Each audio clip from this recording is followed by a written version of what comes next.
welcome back to Good Morning Tobago. Well, viewers, I trust that you had a very good holiday, a very relaxing holiday yesterday in celebration of Emancipation Day. Such a huge day within our calendar.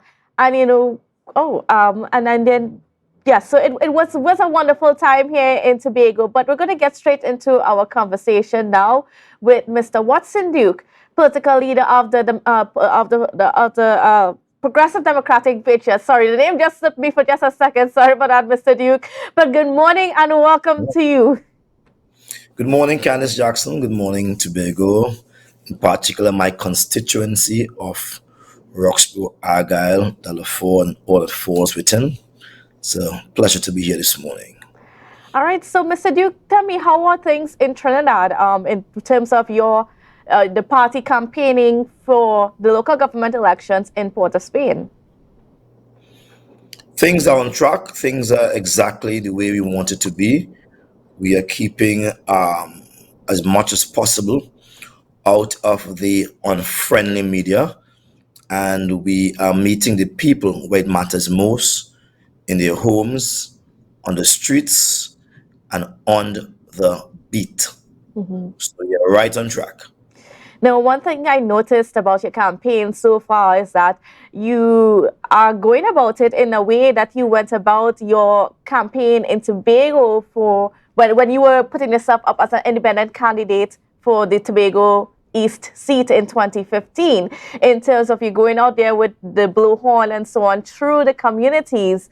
And how has that strategy been working out for you in Port of Spain? Oh, it's very good. And I think the people appreciate it.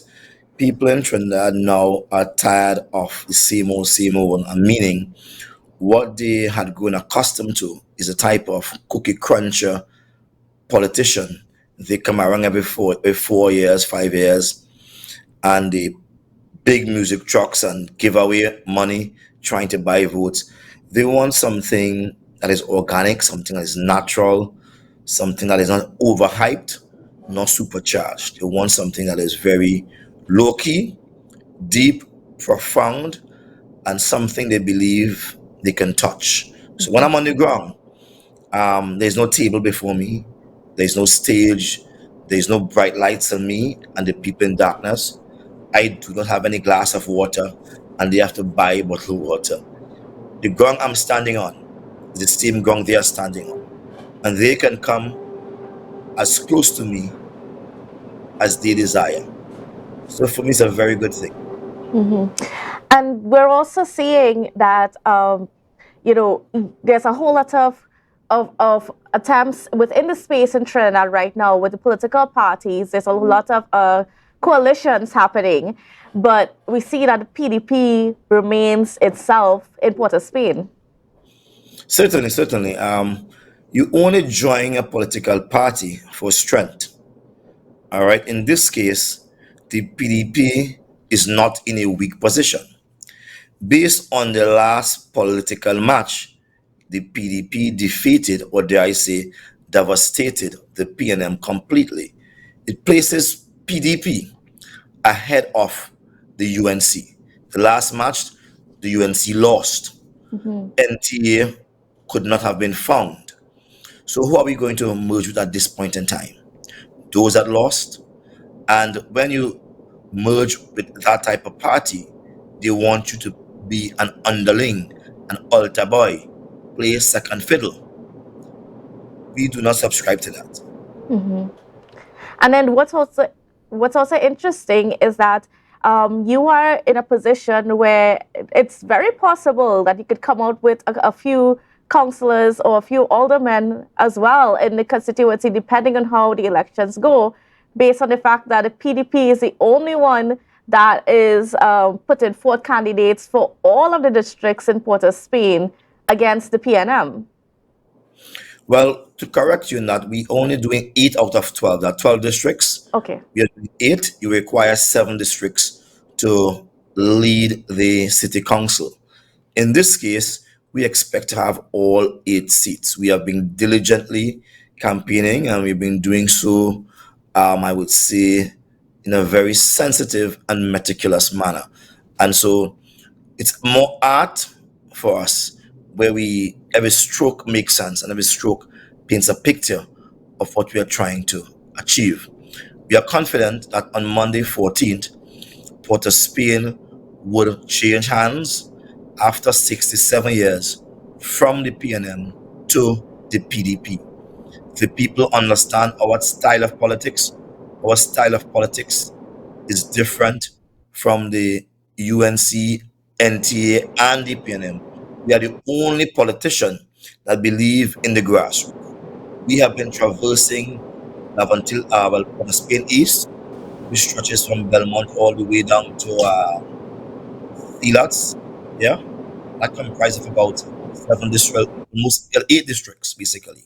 And so we have been doing a fantastic job in that area, and we are happy that we are reaching the people who need reaching out to continuously on a daily basis. Mm-hmm. Now, I mean, why? What makes you so confident that you would be able to unseat the PNM? Well, the PNM never had a challenge before, you know. They never had a challenge before. The PNM was a default position. The people of Port of Spain East and well, Port of Spain in a whole are predominantly of African descent and mixed with African descent. And based on how they have been informed to vote, they vote around cultural lines and social lines. And the UNC comes into play once every 3 years, 5 years, 4 years in this case, right? And people don't want that. They want someone who's constantly around them. The PNM has been constantly around them. Do not involve in their lives. They have been up and down the place. Do not involve in their lives personally. What we have done as a PDP, we have gotten involved in their lives, and we belong to the same culture, the African culture. Socially, we are relevant to the people of Port of Spain. And from that perspective, there can be identification of cause. We can identify with the struggle of the Port of Spain people and environs outside of Port of Spain. We can identify with it. In Penal, we have someone from Penal who can identify with the cause. And this is not one where one model fits all. We try to adapt to each and every environment that we're dealing with. In a place like San Juan Lavantil is a mixture of African and Indian. So we have to understand that even in that area, we have to operate different from Port of Spain and different from Penal and Hmm. different from Sandy Grande and different from Princess Tongue, etc. What are some of those issues that are popping up as you go through the communities and as you campaign? What are some of those major issues that are not being dealt with at a local government level? Well, all the issues. I dare say again, local government is really the government that provides resources to the people. Central government is a government that make laws, policies, and give that financial resource to the local government for the enactment of certain ideas they will plan, etc. But on the ground, the people do not feel local government is relevant, even except they want a corporation work. They don't even take the cleaning of the drains seriously anymore. Nothing local government does make sense to the people on the ground. And that's largely because the PNM and the UNC have killed the value of local government. In my mind, I understand local government because Tobago is a local government. Though it's called Tobago House of Assembly, it is not the original Tobago House of Assembly that could have made laws and was independent of any other island. This Tobago House of Assembly is a local government, and I could speak more about that another time. However, in the local government, the mayor have an extremely large role and a serious role. The mayor is the voice of the people. Any single thing that happens on the ground, any extrajudicial killing, the mayor could call for due process. HEC not fixing the homes, tenants are paying money and not getting what they want, the mayor could call on HEC to address the problems. Failure to do so, The mayor could take any government, any person to court on behalf of the people, any person, even the central government. The mayor can take the central government to court on behalf of the people of Port of Mm. Spain. So the people of Port of Spain will have a real strong man in the form of the mayor being Watson Duke, and that is what they want. They want someone who will really make sense in their lives. All right. Well, Mr. Duke, we're going to take a quick break, but when we come back, we'll continue our conversations as we discuss, the PDP in Trinidad, and as well might get to touch on a few issues for Tobago as well. Tobago updates. Good morning, Tobago. Well, welcome back to Good Morning Tobago on Tobago Updates. Viewers, we are chatting this morning with the political leader of the Progressive Democratic Patriots, Mr. Watson Duke, as we discuss the PDP in Trinidad for the local government elections. Now, Mr. Duke, of course, would have launched some of his candidates yesterday as well. And just tell me about just the feeling on the ground and the reactions that you've been getting following that launch.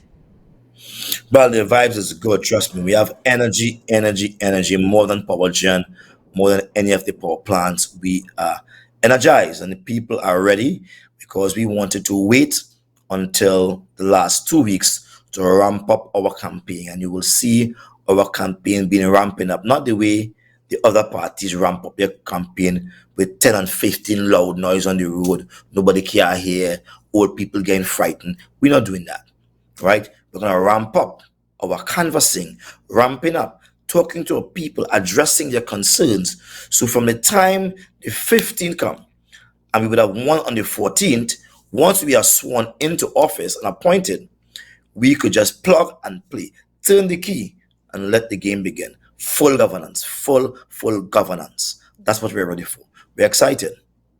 And tell me about, just that strategy that you are going to be employing. Well, it's one where we are canvassing the people, not just to vote, but to understand their needs. And need among the Port of Spain people is that of employment, safety, security, flooding, also food. Some persons are not able to afford food as they would like to and as often as they would like. Another problem is businesses, both small, medium, and big business. I see small business because a lot of small business feel marginalized and ostracized and left to dead. We want to harmonize all of that and attend to all of those issues. So we are quite focused on developing plans even as we speak. So from the time we enter into office, we could able to conduct an executive council in a very pointed way, focused way that says this is what we will do over the next 6 months, the next year, so as to ensure at the end of the 4 years, Port of Spain reaches this position, San Juan Lavantil reach this position, Pinal de Bay reach this position, Princess Tongue reach this position, Sandy Grande reach that position. Those are the areas we are contesting. This is a foot in the door technique. This is try it on a small patch first. And Mm. if you have no bad reaction, then try it on the whole beard, try it on your whole head, try it on all over your skin. We intend to go for all seats in the upcoming national elections. We are clear about that. All 41 seats. We are not in any partnership with anybody. We know how that goes. People take you, laugh you, and leave you in the middle of the road. We're not on that. There are too many betrayers out there. We are very focused on where we need to be in order to enact the changes people are longing for. Now, one of the things that you've said recently at one of your lives, I should say, when you're going through the community, is Yeah. that there are like over 15,000 vacancies existing within the government, within state agencies that people do not have access to. Can you elaborate a little bit more on that? Well, yes, the government have been deliberately stymieing the filling of vacancies. They have been stymieing that, and they can do that based on the powers they have given to the permanent secretaries. The word they use is suppress. Hmm. They have been suppressed, filling vacancies, and instead opting for contract jobs. That's the way they could create a PNM army, a UNC army. And so when one politician gone, a next one comes in and removes all of those persons and say, well, you on contract, so we have to fire you. What that creates is institutional instability. And so therefore the institutions will not be as strong as they should be, but rather weak, fragile, timid. People will not make the moves that they are placed there to do. So we speak of those 15,000 vacancies because being the president of the PSA, I have those information, and I'm fully attuned as to what goes on in the public service.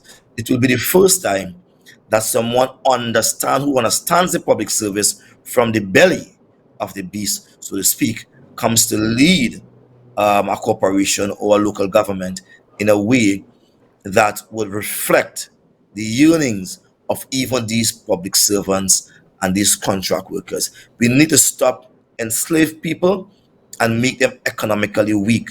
Those contract persons share a bond with the people of Laventille. They're economically weak. They can't go to the bank, they can't get a mortgage, they can do nothing more than buy a car and drive up and down. And when the car get bad, they can't pay for it. That's it. They are held to ransom by that contract. We need to minimize contract and create more steady jobs for persons within Port of Spain and within the environs, and by large, the whole of Trinidad and Tobago. Mind you now, the people of Vacancies, they are somewhat challenged that a lot of them do not have documentation for the lands they are on. Thus, they cannot effect any serious repairs to their homes or even renovate their homes outside of the money they have. That is a danger. And sometimes people could be administrating for their lands without they even knowing. So we have to partner with those persons in the public sector and those persons in East Port of Spain who feel as if they are present but yet nowhere. We have to make them become a part of the system, become vested in the public service, the contract workers and the permanent workers. They must feel vested. And the residents of Port of Spain, they must also feel vested in being part of Port of Spain, knowing that nobody is going to run you out of town. And we are going to put an end to that. Nobody's going to run any resident of Port of Spain out of town when I am mayor. Forget that nonsense they're talking about gentrification.